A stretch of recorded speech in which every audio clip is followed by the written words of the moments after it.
Good evening, all you Minties, and welcome back to another episode of Reels Talk with your host, the amazing Amanda, and my lovely co-host, the Uncanny Omar.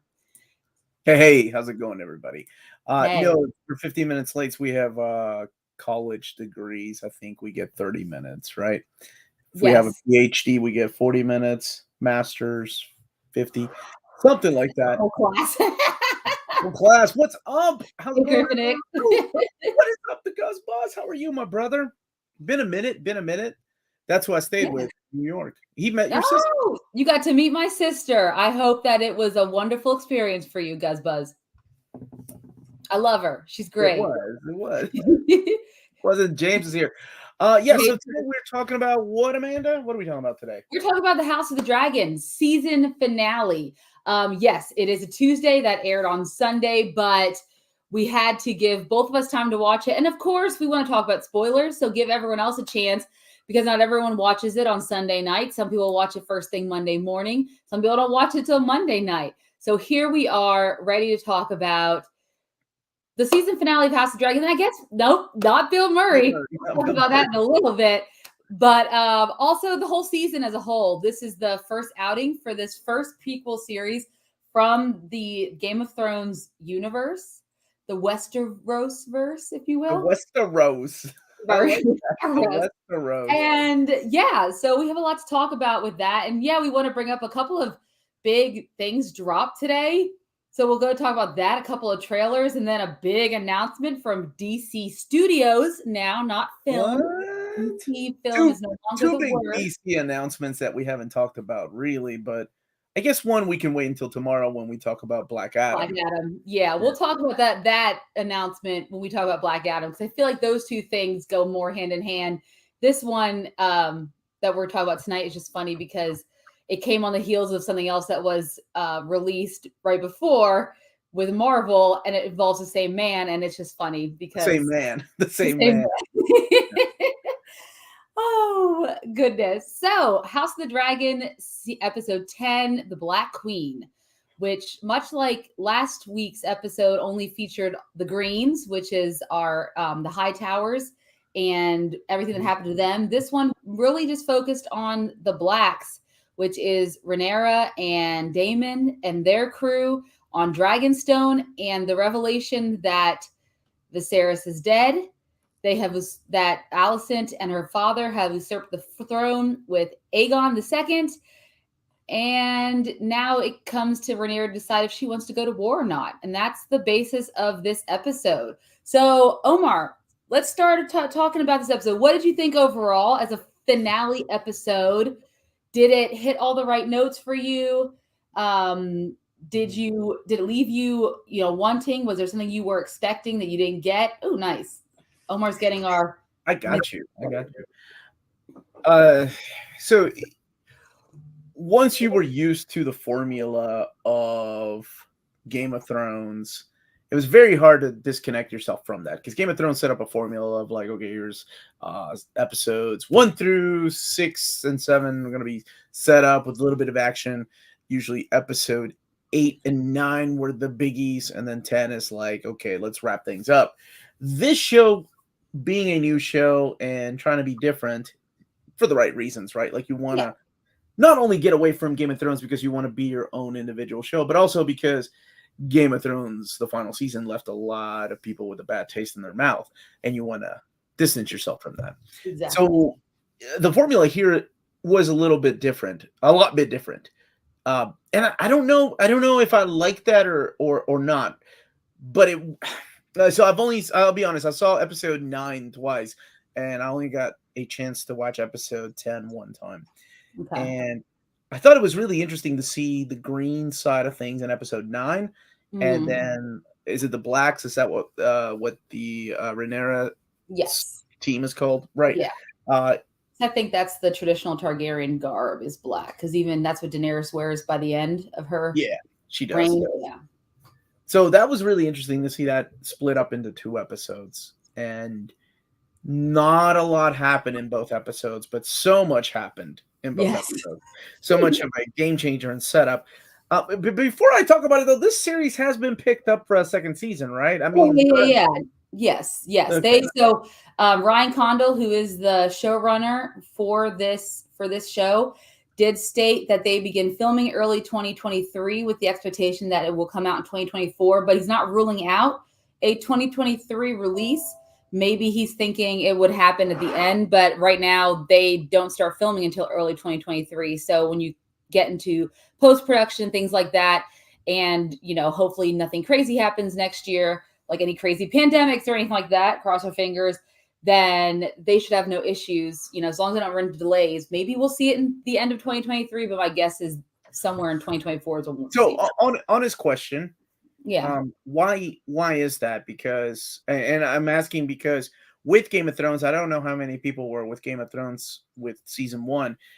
Season 1, 2, and 3, we were sweating bullets every episode up until episode, I think 8 is when they would announce, okay, we're gonna go another season.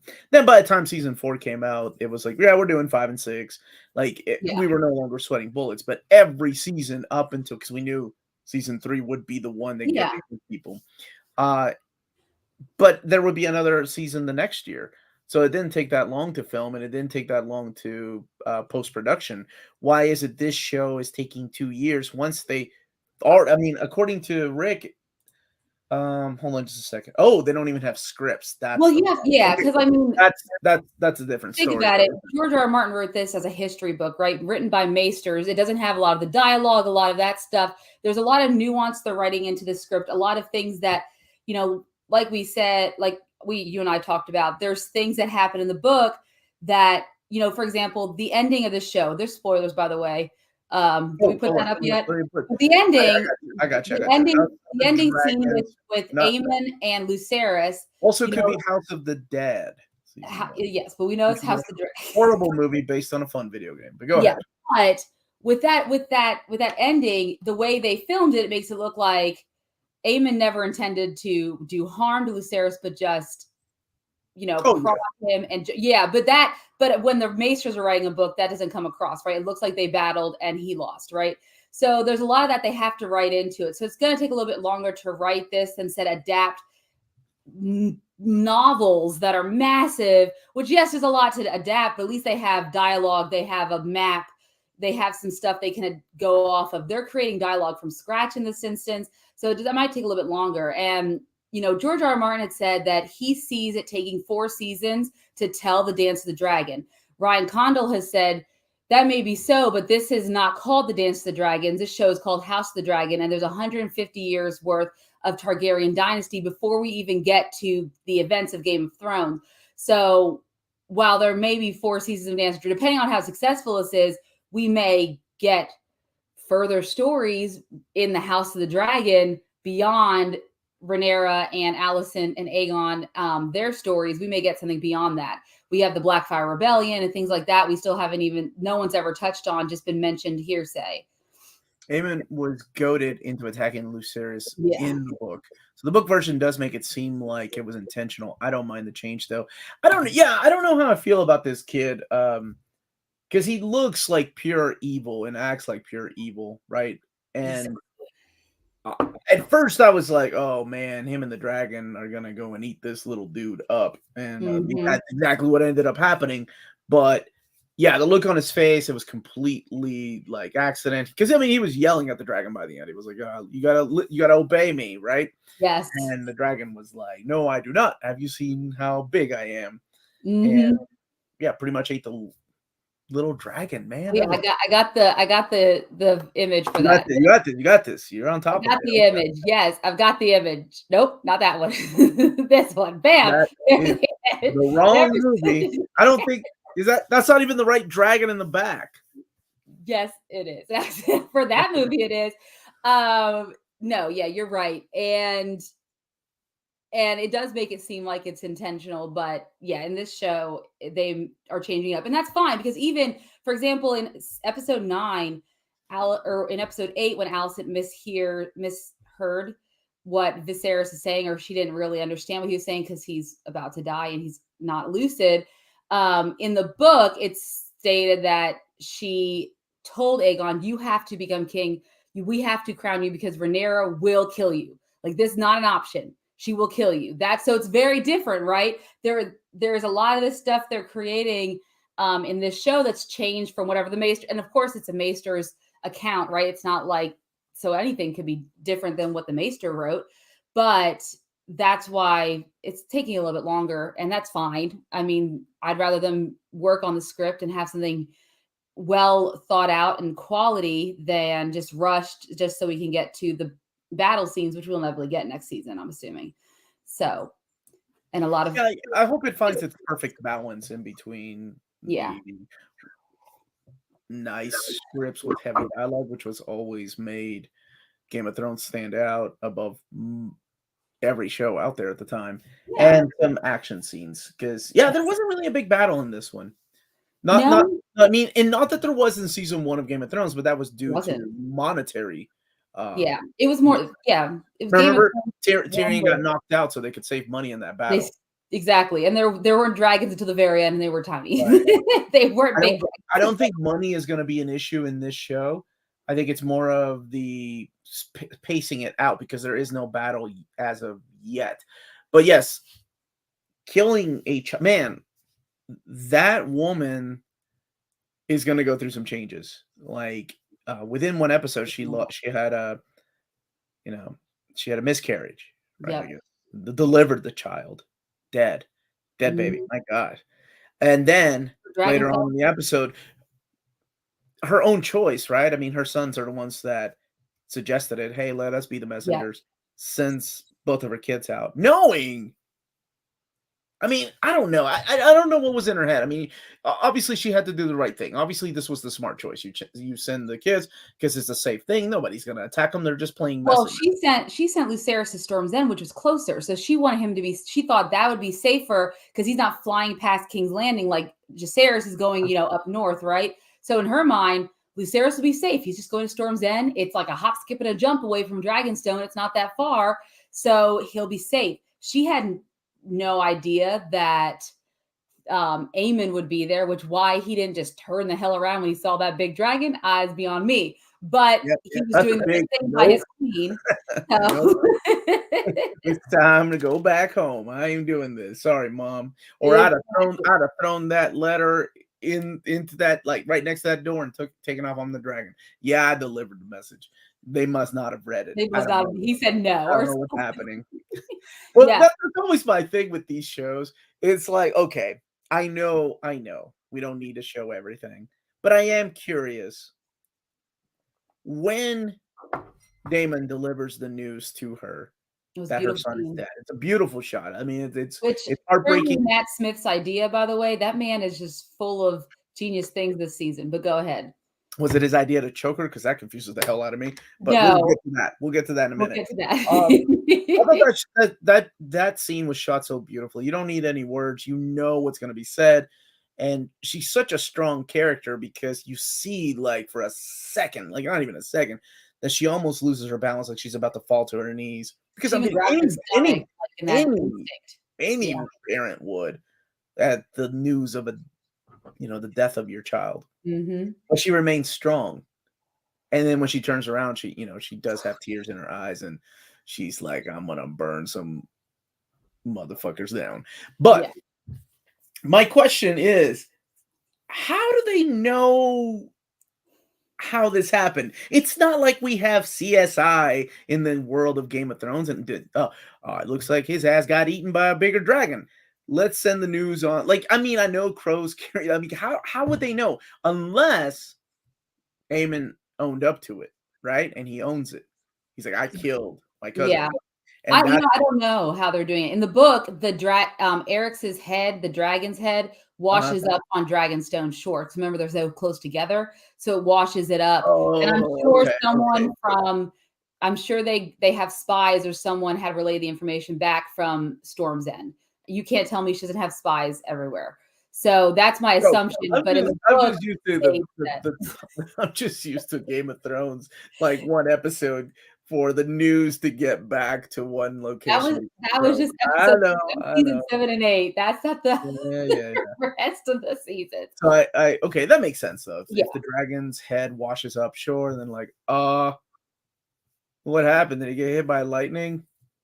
No, let's do some CSI work. Okay, maybe I just want to spin Yeah. out where CSI people are investigating these crimes in Westeros. What did you enjoy about the season as a whole? What was your favorite thing? Who was the standout character for you? You mean besides Damon? Because obviously Matt Smith, fantastic actor. But it's hard to say if there's a standout actor because for the most part, each actor really has had their chance to shine in this Mhm. season. Patty Considine, I may be pronouncing his last name wrong, who plays Viserys, he had his moments where he got to shine. Matt Smith, obviously, he's created a whole fandom for this character that didn't exist before. These thirst tweets, just because of how great Who's he embodies. first tweet? Yeah, just because of how great he embodies the role. And then you have the female characters of, I don't know how many fans are of Allison, but the way that both, You know how many feet searches they were after last week? yes, the way the Insane. actress who played the younger version, and then into Olivia Cook who plays the older version, the way they just were seamlessly able to create that flow between these two characters, and it makes it seem like it's the same character grown up. But and even with Millie Alcock and Emily D'Arcy, who play the younger and adult versions of Rhaenyra, standouts, both of them. I really. It's hard to say did anyone stand out because they were all so strong in their own right. The only person I dislike is Kristen Cole, but maybe he does such a good job. That's why I dislike him so Right, much. because at first you're fooled into liking him. Yes. Because he does have this sweet, innocent love for her. And he's like, oh, I got to do the right thing. You know, I'm a knight. I swore off women. Exactly. And then you kind of hate the guy because, damn. I think he's great. Honestly, man, the casting director on this show was quite excellent. They did a really good job, especially with the standout characters.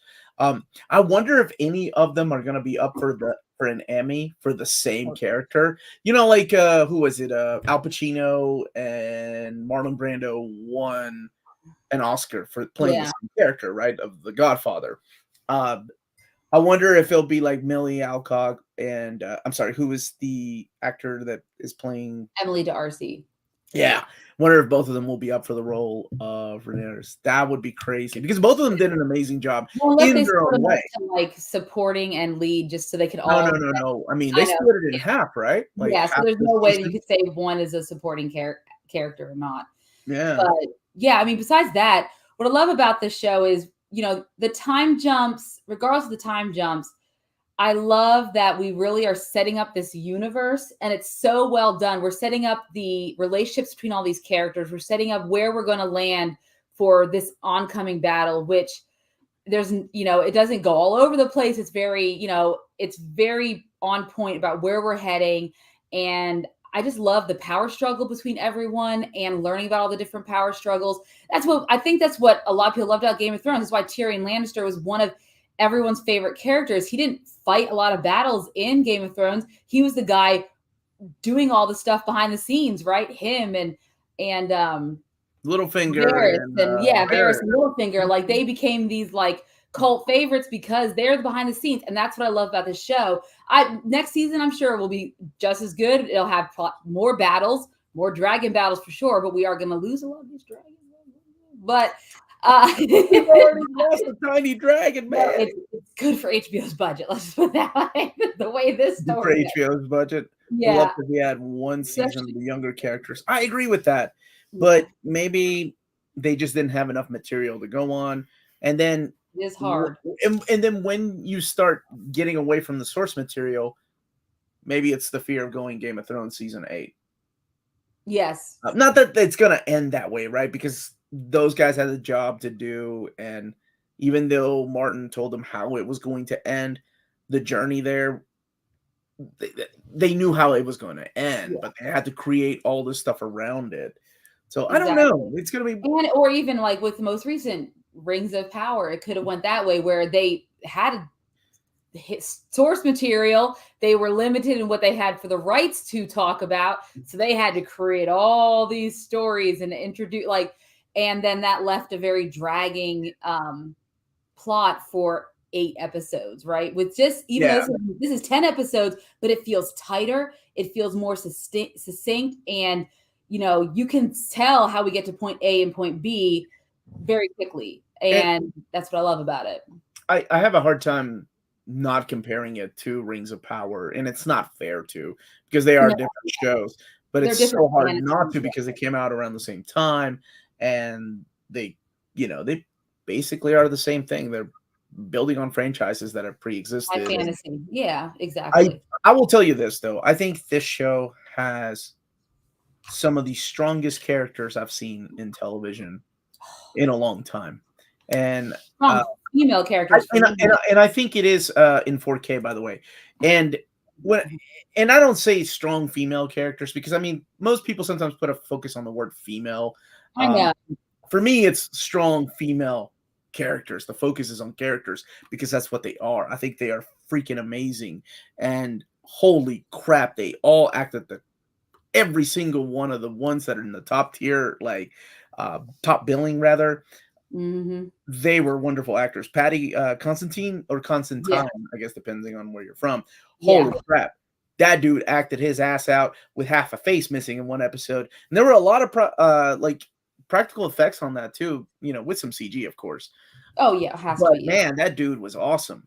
That dude killed it. And it's one of these shows that you can't get attached to people, right? So it's not going to have a happy ending. That, I mean, we all know where this is going to go, right? We know that this is going to go the route of, there's only going to be 3 dragons with Daenerys. We know what's going to happen, right? They're not around in 150 years. Right.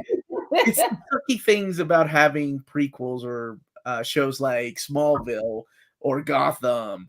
Shows that where it's going to lead to. One day Clark Kent will become Superman. One day Bruce Wayne will become Batman.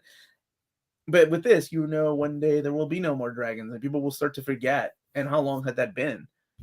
Because, I mean, when did the dance? But I'm excited to see where this goes. 150 years, which is enough for people to forget that things exist. But how far are we right now from Daenerys? Like 150 years approximately, like somewhere around. Right. So it had to have been, within the next 50 years or so, right? That dragons went bye-bye.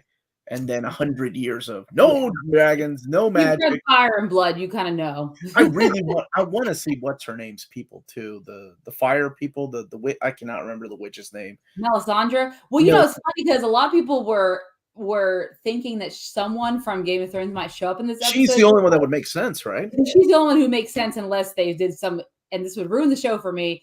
The green site, and all of a sudden Bran shows up, and I'd be like, nope, I'm done, I'm out. No, you would not. You'd be like, you'd roll your eyes and still watch it. He's just creepy. He's just creepily watching everyone have sex. That's all he does. It's what Bran's cursed to do, because he's stuck in the weird tree. Let me see. So, man, if you had to pick out one standout character, though, who would it be for you? Above everybody else, who's the character you're like, that dude, that dudette, that person, whomever. For the whole season?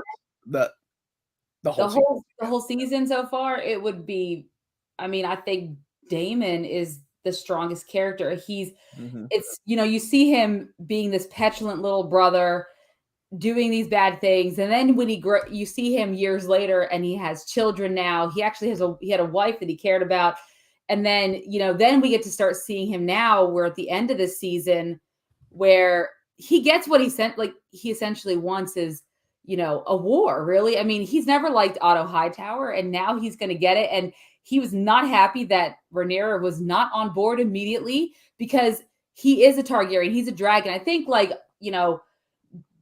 whenever Viserys, Daenerys' brother, got the crown of gold, right? And she said he was not a dragon because fire couldn't kill a dragon, right?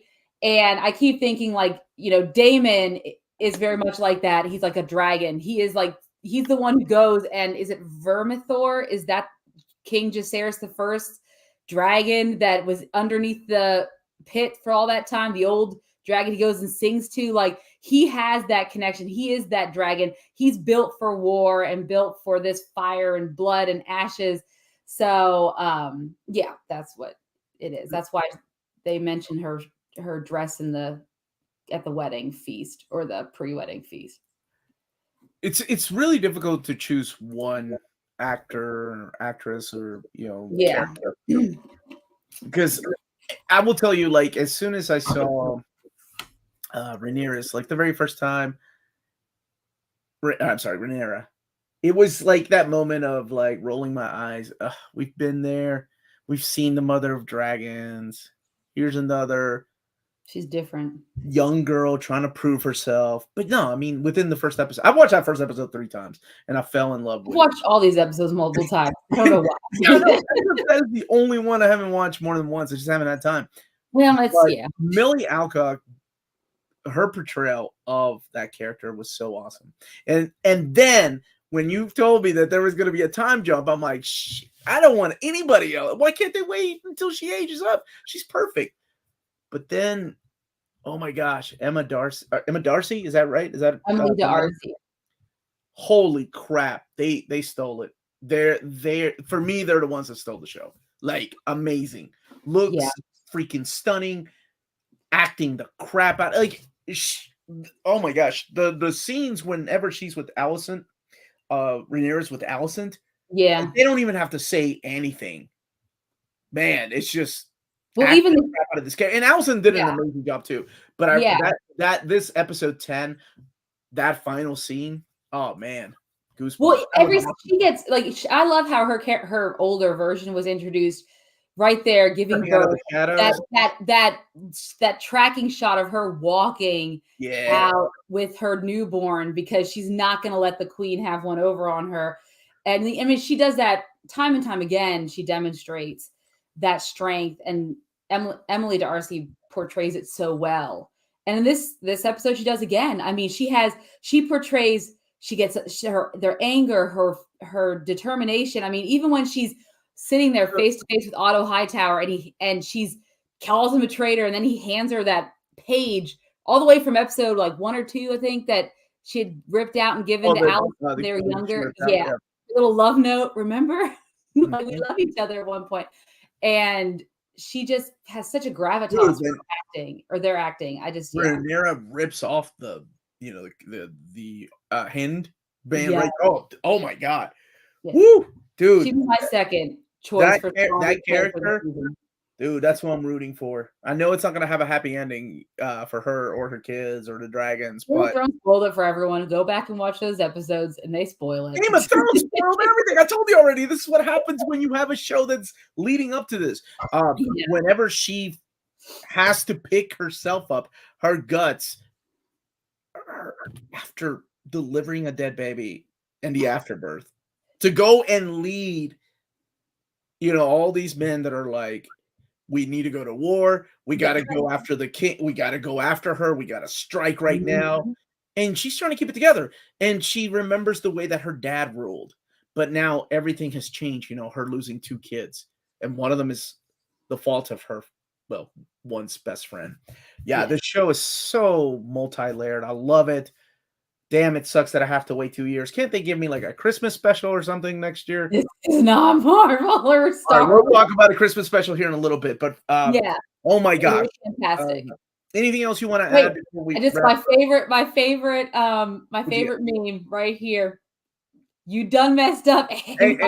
That, I mean, in the books, that is what essentially starts the war. That is the catalyst that breaks the camel's back. Let's use as many cliches as possible, but yeah, that's what really does it, is the fight between Lucerys and Aemon.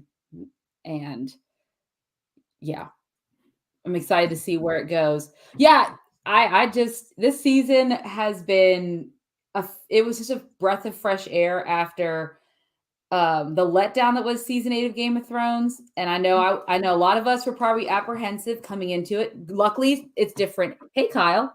It was different showrunners, even as, it was still different showrunners.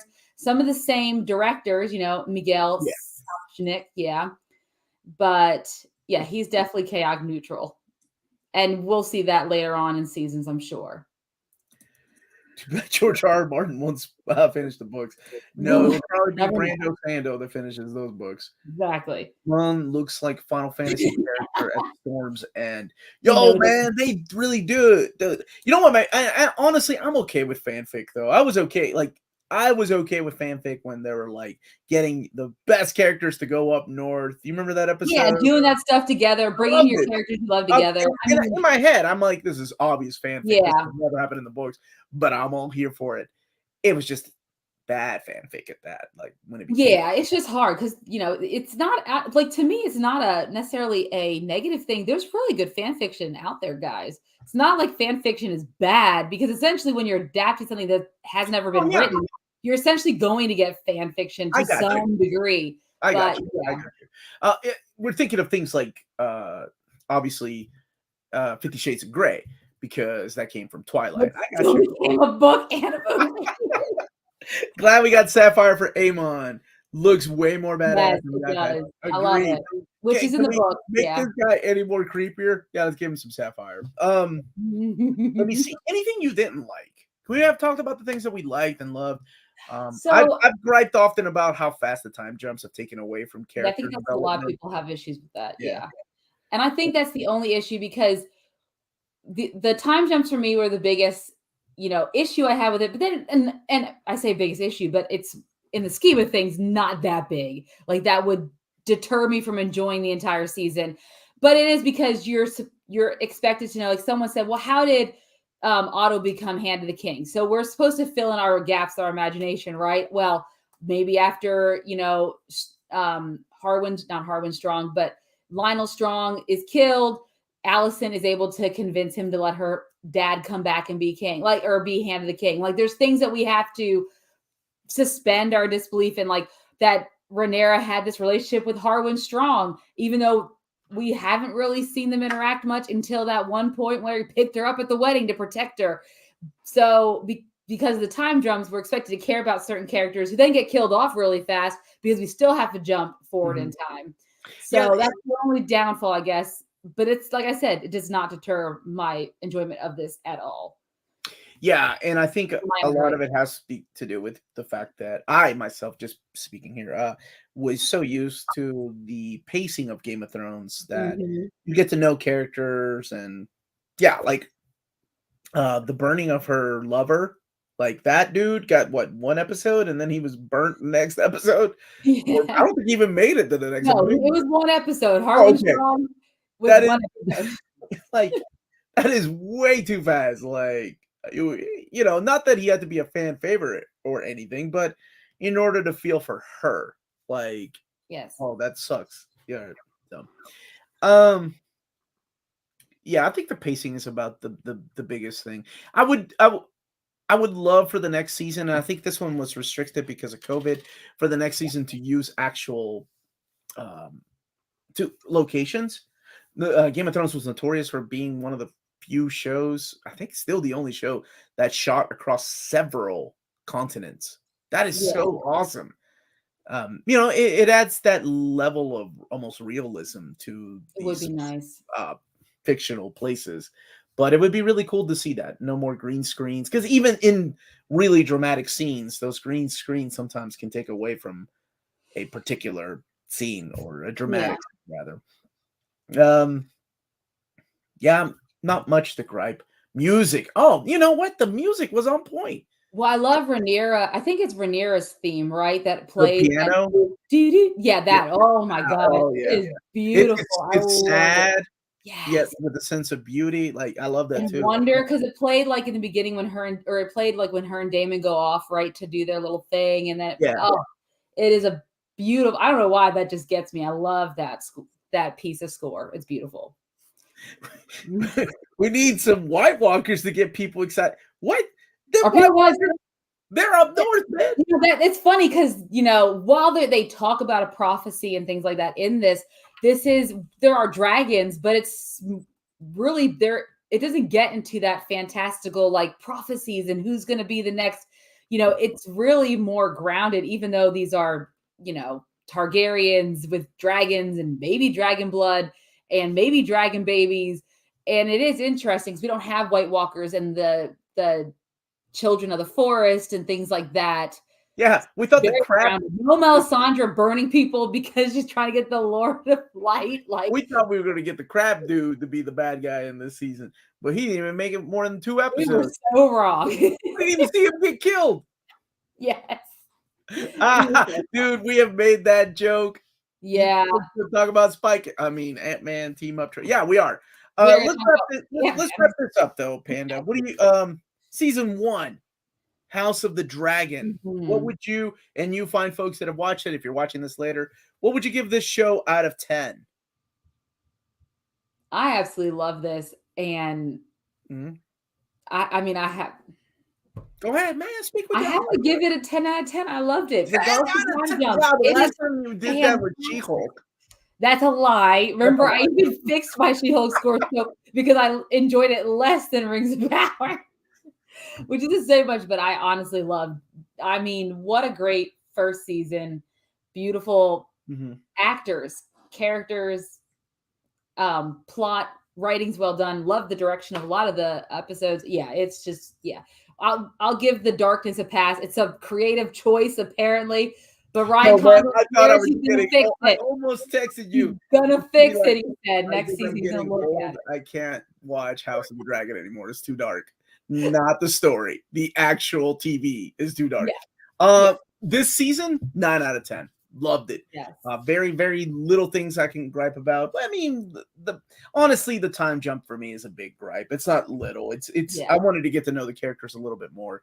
Hopefully, we'll get some more of that pacing better, or maybe some longer. No more time jumps, so we're good. No more time jumps. All right, let's see what everybody else thinks.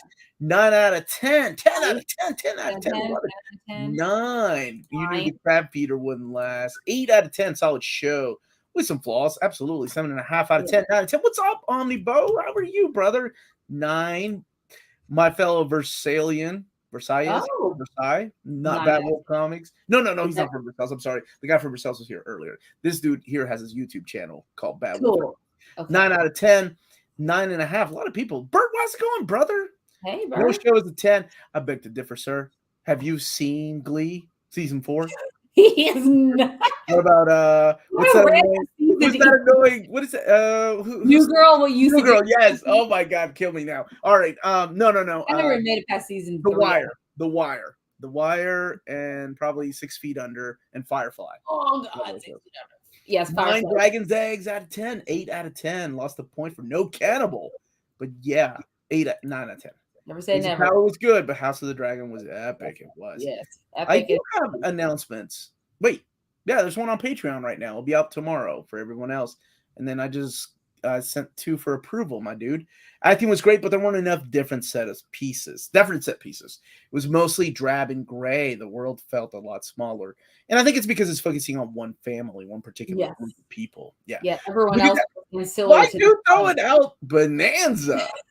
All right. Look at that. Yeah, I think someone else said Ted Lasso too. Jet Brones, I think, said Ted Lasso, which first season. Ted Lasso was good. I'll it's hard to that for a comedy. Yeah, I would give that a 10 out of 10. That's a fantastic. 10 out of 10 means no flaws. That's right. Nathan Fillion has no flaws.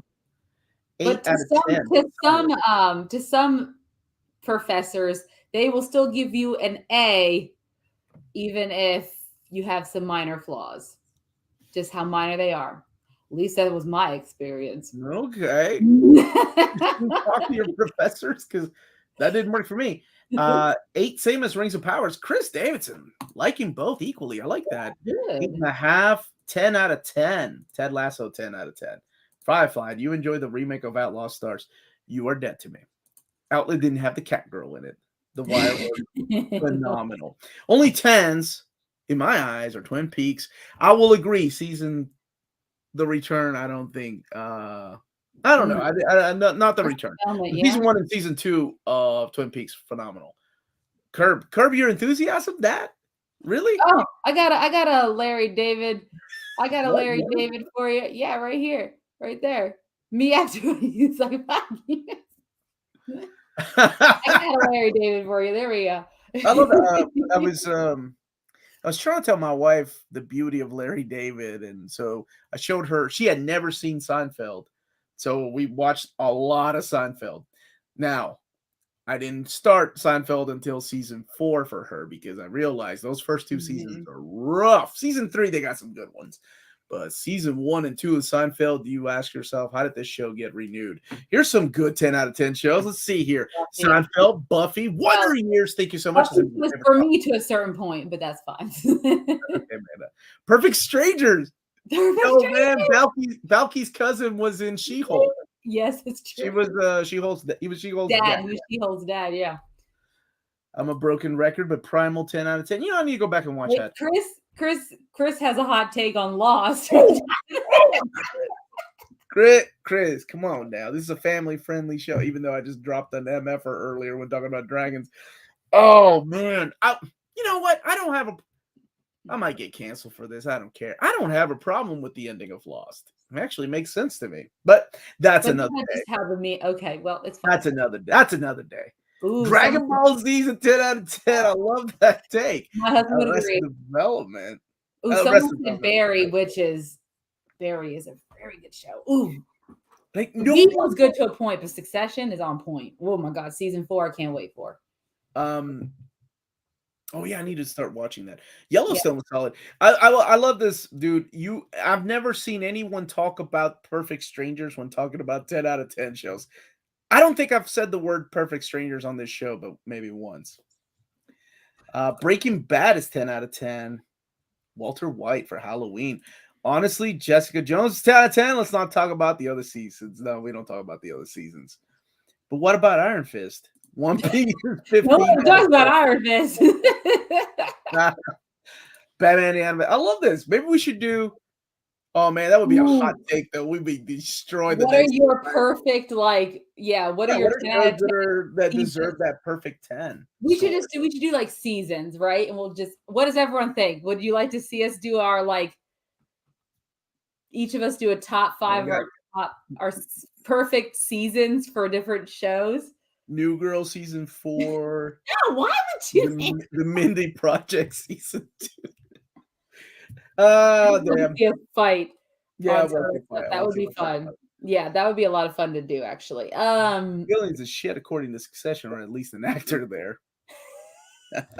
It would be fun. I think people like watching those. Our viewers love watching those to see what we have, and then the normies, the people that come that don't subscribe to the channel, love to see what people put on their top 10 list just to destroy it, which I've gotten used to whenever I talk about my top 10 whatever. Battlestar Galactica, the new one started off awesome. X-Men animated series, 10 out of 10. Now, I'll be honest, man, don't kill me for this, William, but I thought it was okay. Dude, True Detective season 1 and 3. 3. Oh, dude, 1 and 3. There's only one problem with 1, and I can't talk about it because I don't know if everybody has seen it, and that is the ending, because I refuse to believe that dude out-suckered those 2. No way. Not for that long, but maybe the Golden Girls, 10 out of 10. Just got here. Did we talk? All right, let's talk about some movies. Let's talk about some Hollywood news. Okay. Let's quickly talk about. Okay, so we had 3 things get released announcements today. First one, we'll talk about an order of announcements, at least according to me. So the first we're calling this segment entertainment news. The first one was the Ant-Man and the Wasp Quantumanium trailer dropped February 17th of next year. It comes out. Yay, considering that was, I think, originally in February the Flash was supposed to come out, but that's probably not happening, I believe. So at least we're getting Ant-Man. We get to see his daughter even get dressed up, and we don't know if she'll be Stature, right, or Sting. Or what's the other name that she could go by? Ant-Man's daughter. Okay, well, either Stature was the name I remember her as. And I know this is the 3rd actress that is playing the character. Yeah, I mean, she had the young actress, and then they had that the young actress who was in the first 2 Ant-Mans, and then they had the girl who played a grown-up version of her in Endgame, and they recast her to Catherine. Don't remember her last name, but I do remember her in Detective Pikachu. Yeah, not my favorite actress. But she does look a lot more like a little girl. Like when you look at the 2 pictures of them side by side, she looks like the grown-up version of that little girl. Like their faces, the way their face structure looks, she has the look of the little girl, Cassie. So I mean, good on them. Thank you, Bert, for the super chat. How long does it take for Succession to pick up, Amanda? How long does it take to pick up? I think by season 2, I was hooked on Succession. I binged seasons 1 through 3 when I was on maternity leave last year. So And maybe that's what you need, before it Bert. doesn't come out until next year. They just released a trailer for it. It shows the beginning of all your HBO shows now. Yep, I need to watch it. Yeah. Do we have a picture of Kang? Did you get a Yes, picture? I do. All Right there we go. Remember that Kang, Hey, baby. we get Kang the Conqueror. So it looks like they've created so Cassie's with someone else, not sure who, created some type of quantum satellite, which of course Janet's like, why would you do that? Shut it down. But of course it doesn't work, and it looks like they're going to get sucked into Chronopolis. Isn't that where the little like quantum city, the city that Kang rules over in the quantum realm that he can move? And we get a real quick shot of Bill Murray, who's supposed to play Kryler, I think, right? Of course, they're going to leave. I hope they don't show subsequent trailers that give everything away, but I hope this is about as much as we get. But it looks like we didn't see MODOK, the rumored MODOK. We did not see MODOK, yeah. And it looks like Janet gets her comic accurate, like costume colors and comic accurate haircut now, for better or for worse. But yeah, that's Hope. Janet. Hope, I'm sorry. Why am I saying Janet? It's okay. I called her Janet earlier. Yeah, I meant Hope Van Dyne. She gets her comic accurate look, so which is really interesting. But I mean, what did you think of the trailer? I enjoyed it for the most part. I thought it was a good Marvel teaser trailer, as they do, to show us what might happen. It's definitely a nice little teaser, and I hope we probably will get one more, and I'm good with that. Yeah, I'm not the biggest fan of Catherine Newton. That's the young girl's name. I thought she was pretty horrible in that Detective Pikachu movie. But I hear a lot of people really are excited for her because she killed it in Freaky Friday, which I've yet to see. Freaky Friday? Yeah, she was, I'm sorry, Freaky. Where she switches her mind with the killer. What's his name? Vince Vaughn. Yeah. Oh, I don't think I've ever seen that, but I know what it is. So I think, I don't know. I mean, she could kill it. It's hard to know how they're going to go about approaching the character of Kang just based on this. Yeah. It definitely doesn't. I mean, they weren't cracking that many jokes. Like, everything has a serious tone. Interesting choice of music. Yeah. For they used 2 songs, then they Elton John and what was the other song? I can't remember. But seeing Kang in his comic accurate costume, that was really cool. Yes, it was good to see him. And he didn't joke around. He wasn't cool Kang hanging out in the center of the time with Loki, that's for sure, wearing his garb. So it definitely has a more serious tone than Thor: Love and Thunder. I'll give you that. Well, yeah, the trailer, I don't know. I mean, because Ant-Man 1 and 2, quirky movies, well, right? It's Paul Rudd. He's not known for being a serious actor. So yeah. Right. I am curious how this is going to go. If it's going to go down a dark path, if they're going to open up the door to, a darker villain instead, because I've said it for a long time, every time, I'm tired of these whimsical villains. And I need a real bad guy, different than Thanos. Thanos had a drive. Thanos had a push. Thanos has a fan base that's like, oh, I sympathize with that guy. I relate to what you're saying. People have posters of Thanos on their walls because they're like, not calling anyone out specifically. I'm just saying, I want a bad guy that everyone hates. It's artful, and it's a cool motivational poster about success from San Diego Comic-Con. That I was talking about you. No, I want a bad, like, freaking horrible villain that does horrible things that you hate. So when the good guys show up, you're either scared for the good guys and then you're cheering for them to win. Yes. I think that's what I'm ready for. I think that's what this, and it's okay to have a one-dimensional villain. But when Kang showed up in Loki, I was like, oh no, not you too. And he's dancing around and, Thankfully he has a way worse version of himself. He told us that in Loki. Yeah, I hope that dude's gone. So let's see what happens though. Yeah. Excited for it? Sure. Yeah, sure. Let's do it. let's see. I am more excited for the other trailer that we saw, though. Yes. Another Marvel property, the Disney Plus holiday special. Yeah. What is the Galaxy Christmas special? Yes, which we kept talking about it. What's the next Marvel thing coming out? We just had Werewolf by Night, and this is the next thing. We don't have any major. We don't have any major series coming out. I think probably until Secret Invasion comes out, I believe. But we get Guardians of the Galaxy holiday special. It's cute. It's obviously a little one shot that James Gunn did, where it looks like the Guardians are trying to make Star-Lord feel better because he's sad. They know Christmas is a thing on Earth, and he's missing Gamora. And they go and get the most important person in his life. And I they met his mom, like they were time traveling. I don't know what they meant, but when they showed up at Kevin Bacon's house, I was like, yes. And I love the scene where they're chasing him and they're like kind of jumping in the like following. Definitely I love it. I'm so excited. It's gonna be. It'll probably just like Werewolf by Night. It's gonna be like one of my new Halloween like must watch things during Halloween. This will probably be like one of those I have to watch it at Christmas time thing, along with like Home Alone and Love Actually, and Cosmos. And Cosmos in it. I know. Yes, I'm very excited for this one. It was cute and it had the right amount of humor. It was I wonder how long it's going to be. I'm assuming it's a special, so 30 minutes. I was hoping, remember when you and I and Oddfell reviewed Werewolf by Night, I was like, yes. Oh my gosh, what if they make it like the Star Wars Christmas special and it's half like a little bit is cartoon and then you have this hokey reunion with I guess the Groot people having like Groot's wife and kid. But I don't think that's the route they're going to go. I don't think it is. But then again, James Gunn lies in all his trailers.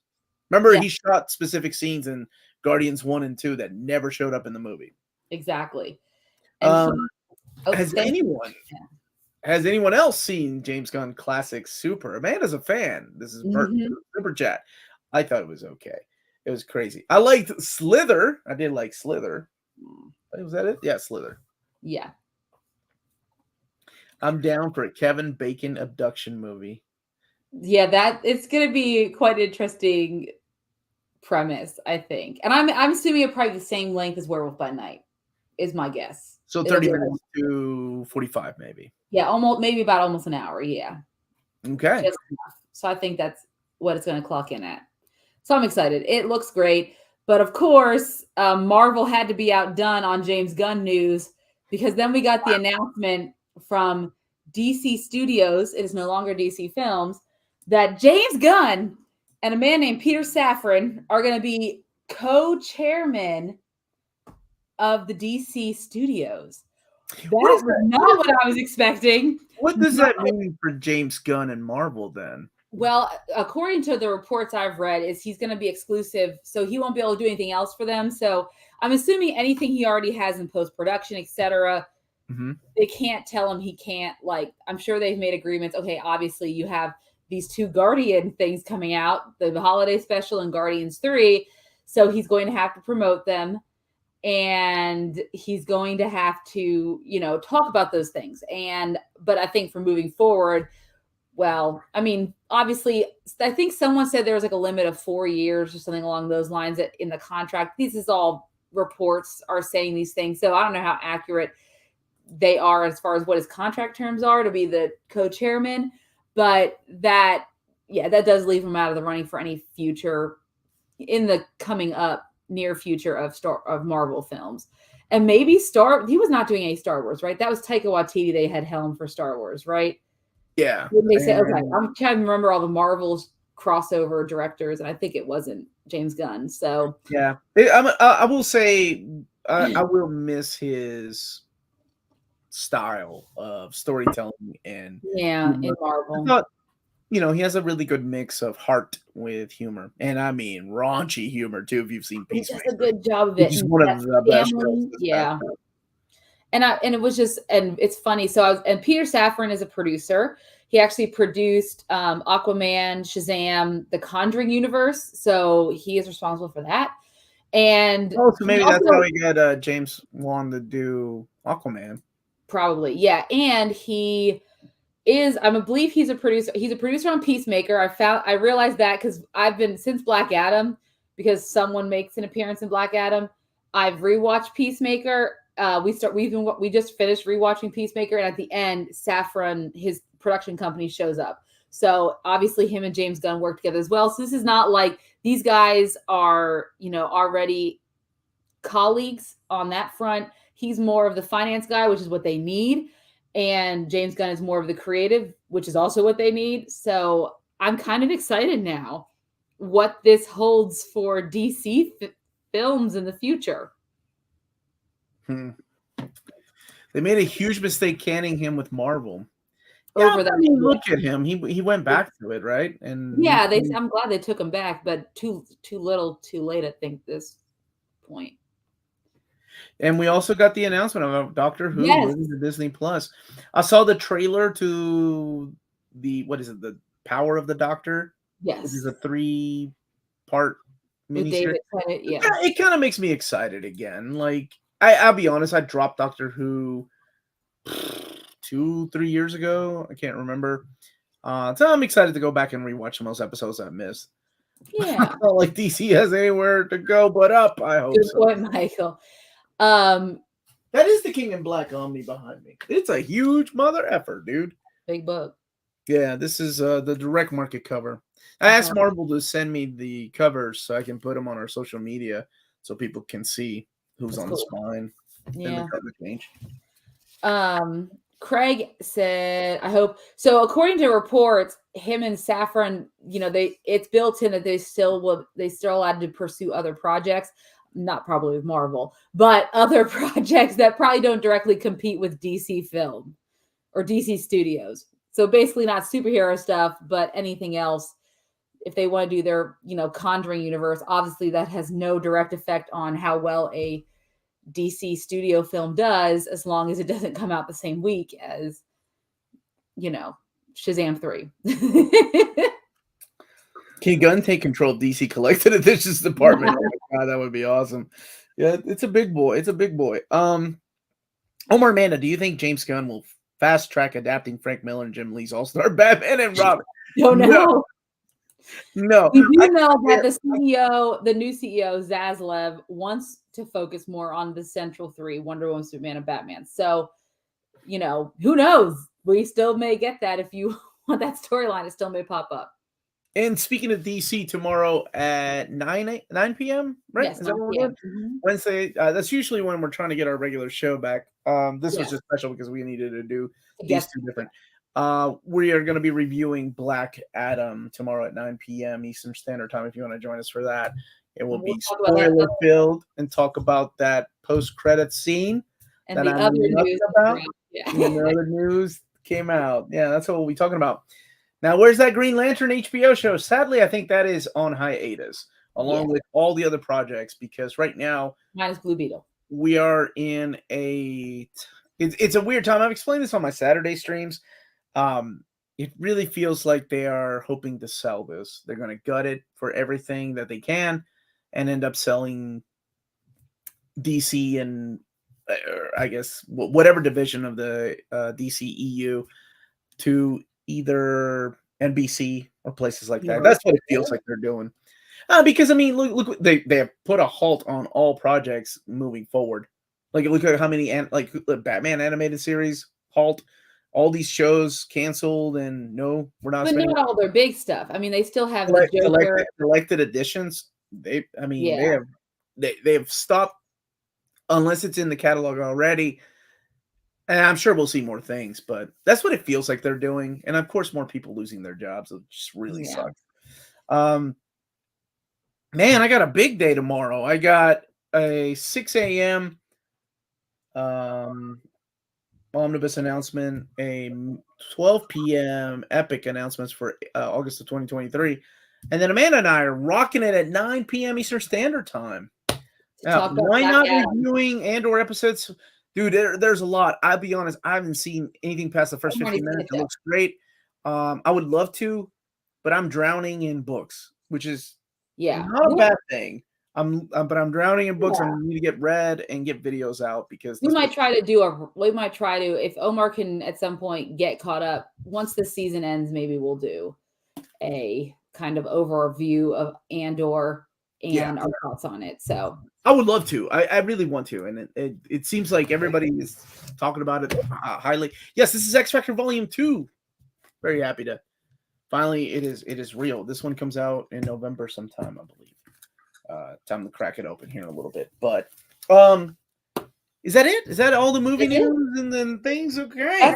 That's all the major stuff. Obviously, we still have tomorrow. So join us back tomorrow at 9 p.m. Eastern Standard Time to talk Black Adam review.